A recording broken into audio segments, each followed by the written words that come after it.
Manuel González Gutiérrez, de 48 años, en Coacalco. Ante tanta violencia y descontrol, ¿no le podríamos pedir ayuda a Estados Unidos o a España?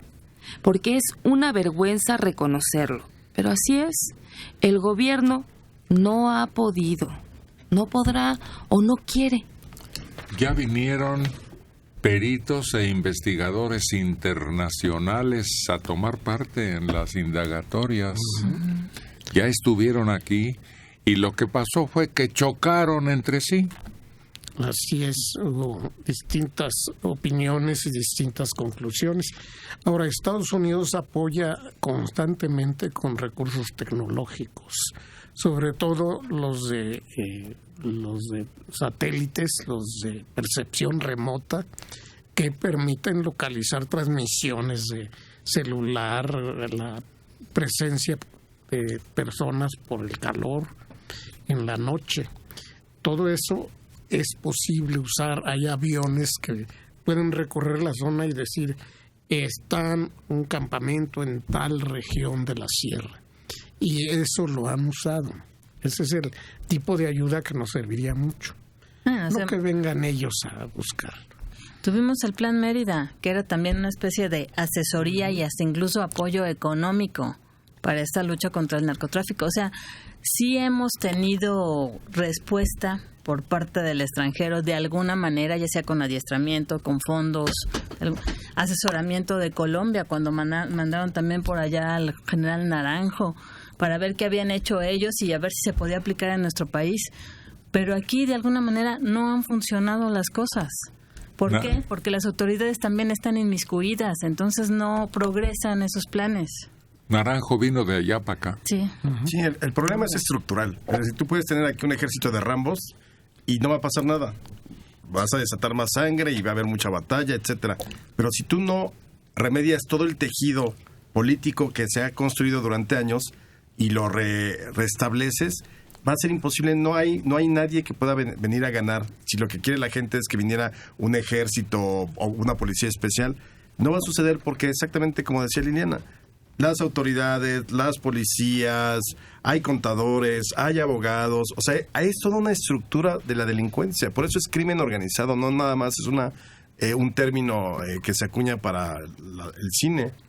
Y además tiene mucha movilidad, no es como la guerrilla en ciertos lugares que tiene una zona bajo su control, sino estos que atacaron al ejército, pues probablemente ya ni estén en Sinaloa, claro. Están en todas partes del país, bien refugiados. Pero yo les pregunto, ¿y a qué vendrían a acabar? ¿Qué tipo de crimen, para empezar, quisiéramos que vinieran a acabar? Porque el narcotráfico siempre ha existido, ellos lo empezaron y ellos no lo van a acabar. Ellos necesitan mantener un mercado que demanda cantidades inimaginables. No las van a pasar a otro país donde les va a costar más trabajo traerlo. Yo no lo creo. ¿Qué tipo de crimen espera usted que vengan a acabar? ¿Los asaltantes de los camiones o los narcotraficantes como el Chapo? Y ahí en medio cuéntele secuestradores, extorsionadores. ¿Qué? Ya lo hemos dicho, muchas autoridades de este país, de todos los órdenes, fueron conchavados, como decimos nosotros, puestos a disposición del crimen organizado, no más de orejas, no más de gente que está pendiente y que se gana un sueldo mensual para informar si hay cambios de alguna manera que puedan ser perceptibles. Gente extraña, invasión de investigadores de cualquier orden. Y entonces cuando les avisan, se dispersan y ya, se acabó. Pero los cambios que estamos viendo en los estados, los golpes entre narcotraficantes se dan porque hay cambios políticos. Y porque el político llega con su grupo criminal. Yo soy de los Zetas, o yo soy de los Rojos, o yo soy de la familia. E impone su grupo dentro de su estado. Hasta esa altura estamos perjudicados. Exactamente. ¿Cómo vamos a acabar con esa estructura que llega a meter además dinero a la economía de todo el país. Sí, o igual habrá gobernadores o cambios de administración que no llegan sin grupo. Entonces la delincuencia local tiene que esperar a ver cómo va a negociar, si está dispuesta esa nueva autoridad a entrarle a los arreglos o no. Sí. ¿Cuántos llegarán sin grupo? ¿Cuántos? ¿Desde las elecciones los apoyan? Claro. Desde las elecciones les pagan o amenazan, los hemos visto. Sobre todo a niveles municipales, que es donde está... Sí, ahí es mucho más... Sí, es muy difícil decir que un gobernador llegue ya apalabrado con tal grupo, ¿no? Acabamos de ver un ejemplo terrible de un hombre exfutbolista que firmó hasta este momento, eso es lo que se ha dado a conocer, a cambio de una cantidad millonaria en pesos, ganara o perdiera. Ese hombre ya estaba comprado por los interesados en manejar el municipio. No, pero salieron a la calle como a los 2 meses, ¿no? Sí, y además el compromiso era nada más que jugara durante las elecciones, no que les hiciera caso, no que gobernara para ellos o bajo sus intereses, al grado que los corrió. Y yo todavía me quedo en donde la firma no es... Algunas opiniones indican que era cosa del partido para no perder el registro. Claro. Sí, tener una imagen. Pero hay otros que seguramente, siguiendo ese ejemplo, podríamos averiguar cómo se ponen al servicio del crimen organizado, porque lo primero que piden es control de la policía y de los contratos de servicios. Para limpiar el dinero. Oye, dame la obra pública. Tú como que me la pagas, yo como que la hago, pero invertimos mucho dinero y entonces compramos mucha máquina, mucho material y entonces se vuelve una mega lavadora. Ahí es donde se ha podrido la justicia. ¿Cómo llega el Rambo y le entra a los libros de contabilidad? ¿Cómo le entra al INE? ¿Cómo limpia todo eso? Además, el crimen que a nosotros nos afecta es el que secuestra, el que asalta y extorsiona. El que extorsiona. Ese es el que teníamos que acabar primero. El que está en el metro sacándole la cartera a alguien. Ese es el crimen que es el más doloso. La cantidad de fosas que se han encontrado, ¿cuáles estaban siendo trabajadas con autoridades superiores en conocimiento pleno? Sí, además se reveló ayer o antier que son miles. Son campo de exterminio, Coahuila, ¿no? En toda esa zona. Ah, la fosa que hablábamos, cerca de Torreón, sí. Sí. En Allende, ¿no? Es en donde encontraron eso. Dicen, no hagas cosas buenas que parezcan malas. Si la misma autoridad de repente actúa como delincuente, con esa fosa, empezando la que está en Morelos, ¿no? Donde encuentran más de 100 cuerpos, y pues de repente tienen que dar cuenta de quiénes eran, si es que tenían algún registro, porque nadie sabía nada. Entonces, quiere decir que ya todos esos grupos realmente alcanzaron lo que en esencia querían. No son los raterillos, no solamente el narco de pasar droga y de tener dinero. Son puestos de poder, llegar a lugares políticos en donde ellos realmente estén manejando las riendas de ciertos lugares. Y una prueba de esos, por ejemplo, pues fue tan solo ahí en Ayotzinapa y en estos sitios en Guerrero, en donde los gobernantes eran narcos, la señora de los Abarca tenía nexos con toda la familia con ellos, otros más en Coahuila, en donde no se dan cuenta o no quieren ver lo que está sucediendo en esencia. ¿Estás, Dulce, hablando de un narcoestado? Ándale, así le dicen. Eso dicen, es que el problema es eso dicen. Y así se portan. No lo podemos comprobar, no es cierto que los Abarca eran criminales, narcotraficantes, no es cierto. Por eso no están sentenciados. Por eso no están sentenciados, eran empresarios. Yo no sé de dónde sacaron para hacer una plaza que da miedo, porque es como la plaza comercial más cercana que tenemos, ¿será Delta? Bueno, son dueños de una plaza de ese tamaño, con tiendas de primer orden. Pero no podemos comprobar que sean narcotraficantes. Solo tenemos uno, Reina en Michoacán, que comprobamos que tenía nexos con el narcotraficante. Sí, el otro que se sentaba a su hijo a echarse unas cervecitas con el narcotraficante. No le pudimos tampoco comprobar nada.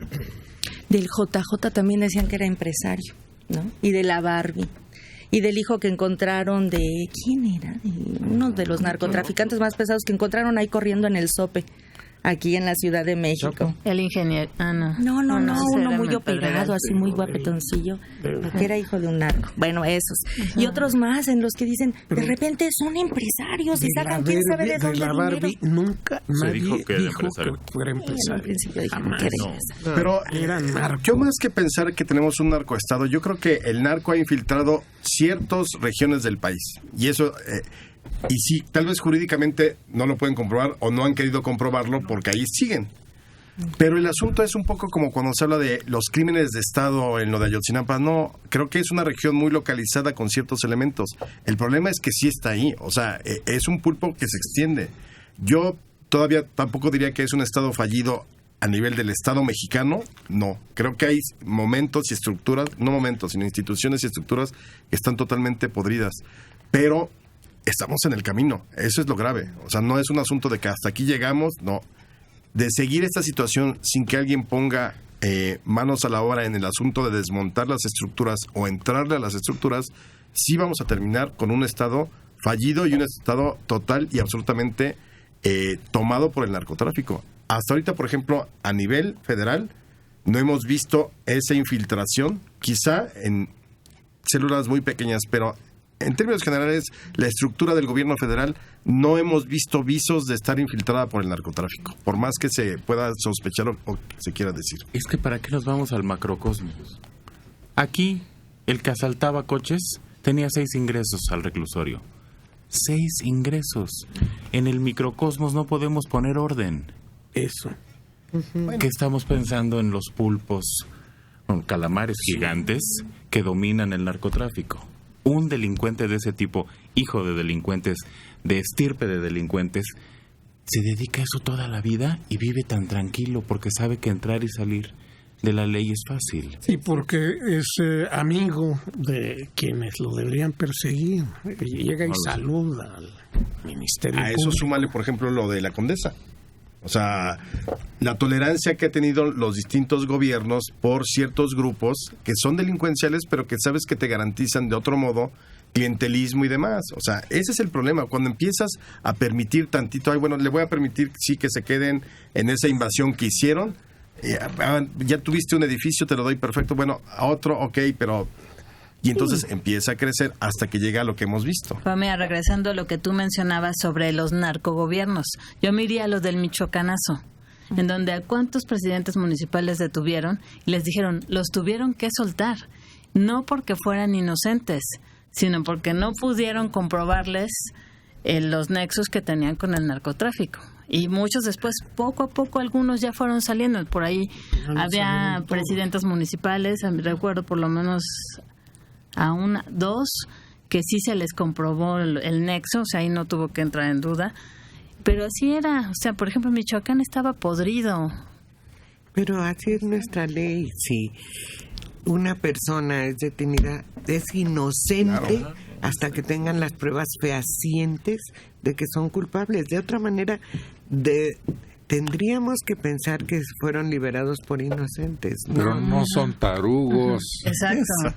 Pero eso no lo contempla la ley. No, pero nos hemos distinguido porque no se han elaborado bien las acusaciones, porque existe cuando se está haciendo el expediente algún error hasta en la forma de que se hizo la detención, cosas que dieron por largo y que no tomaron en cuenta, y que eso hace que no se les pueda comprobar, no han podido elaborar bien las sentencias. Y El que gane el próximo sexenio va a tener que empezar desde abajo, voltear todo patas para arriba y limpiar el país. ¿Y por dónde empiezas? Y es a lo que voy. Yo creo que el llegue tiene que empezar por cambiar la estrategia de lucha contra el crimen organizado. ¿Cómo? Por eso. Ahí el candidato que yo quiero escuchar para ver si le doy mi voto. Porque si siguen con la misma idea de sí, nada más criticando y en la teoría, no, pero es que ha estado terrible desde Calderón y Peña Nieto y hay que hacer cambios, sí. Yo quiero que me digas cómo lo vas a hacer. ¿Y si ninguno dice cómo, ya no votas por ninguno? Quizá voy a la casilla y anulo mi voto. La principal exigencia, lo está repitiendo el INEGI en este país, es de seguridad. Yo creo que al que nos prometa y veamos visos de realidad que vamos a vivir seguros, es el que va a merecer nuestro respaldo. Además, es un hecho, en una lógica política, la condición sin la cual no puedes construir y consolidar un país es la paz. Y lo vimos en el Porfiriato, que fue una dictadura. Lo primero que hizo Porfirio Díaz fue meter en cintura y fusilar por aquí y colgar por allá y meter en la cárcel. Y de pronto en 4 o 5 años logró pacificar con unos métodos que yo desaprobaría para esta época. Pero la condición era la paz. Si tú logras establecer una paz social en la cual la sociedad se sienta tranquila, a partir de ahí puedes entonces construir la lucha contra la pobreza, contra la desigualdad, las reformas, no sé qué. Oye, tenemos un ejemplo vivo, actual, en Filipinas. Hijo. ¿Tú crees que logrará lo que nosotros quisiéramos, una paz a toda prueba? Ahí va. Además, acaba de decir algo que me llama la atención, Alejandro. Porfirio Díaz matando a la gente tardó 5 años en pacificar. Sí. Si nosotros no podemos entrarle al toro por los cuernos, ¿cuánto nos vamos a tardar? ¿20? A mí no me quedan, ¿eh? Pero ese es el riesgo exactamente de esos regímenes. Es decir, allá no estaba pensando en vamos a convertir a las policías y a crear una unidad y un mando único. Él dijo, a ver, aquí es mano dura, señores. Llevamos 70 años de anarquía y son intransitables los caminos. Y entonces, mano dura contra la delincuencia en condiciones que desde luego quizá correspondían a la época. Hoy sería totalmente reprobable aquí por muchos organismos y a nivel mundial una cosa así como la crítica que se le hace al de Filipinas. Pero sí creo policía especial, los rurales, que tenían carta blanca para actuar en cualquier lugar de toda la superficie. Pero al final estaban por encima de la ley. Pues además, tenía una especie de supergobernadores. Los jefes políticos. Los jefes políticos que abarcaban varios estados, que estaban por encima de los gobernadores y hacían la voluntad por telégrafo que les enviaba Porfirio Díaz. María Pérez, de 45 años, en Álvaro Obregón. Las mujeres somos el ejemplo de las familias, de los hijos. Tenemos la responsabilidad de no educar delincuentes, porque desde ahí empieza el problema. Pues sí, pero no. Aunque debiera ser así, no. Porque después se escapan a la moral, a la estructura familiar, a la disciplina. Sí. Ver otro grupo social en el que se intercalan les arrastra. Sí, y se está pensando en una clase media normal. Pero pues hay gente de muy bajos recursos donde la familia no es esa entidad completa, padre, madre, hijitos, tipo Lorenzo y Pepita, sino viven en la peor carencia y el hijo tiene que salir a buscar dinero. Y aún en la clase media tú formas a los hijos para que sean seres independientes, para que tengan su propio criterio y para que vayan eligiendo sus caminos. Y a veces es ahí donde tú puedes haber puesto todo lo mejor, todo el esfuerzo, toda la libertad para que ellos eligen un camino distinto. Pero es que hace rato hablábamos de los ninis. No alcanzaron en el ciclo escolar un lugar, ni tampoco tienen un trabajo por falta de experiencia. Entonces quedan aislados y no les queda otro remedio. Son gente que no quiere hacer nada. No es que queden aislados, es en realidad apáticos y están acostumbrados a estirar la mano y que les solucionen todo. Yo, a diferencia de ustedes, estoy convencido de la teoría de Sara Sefcovic. El cambio tiene que venir, ya no va a venir de los políticos. Es muy difícil que ellos reaccionen. Cada día se vuelven más cínicos, más ajenos, lejanos de nosotros. Yo sí creo que el cambio va a venir de las casas y de la casa de la madre, que en ellas está la responsabilidad más importante para este país.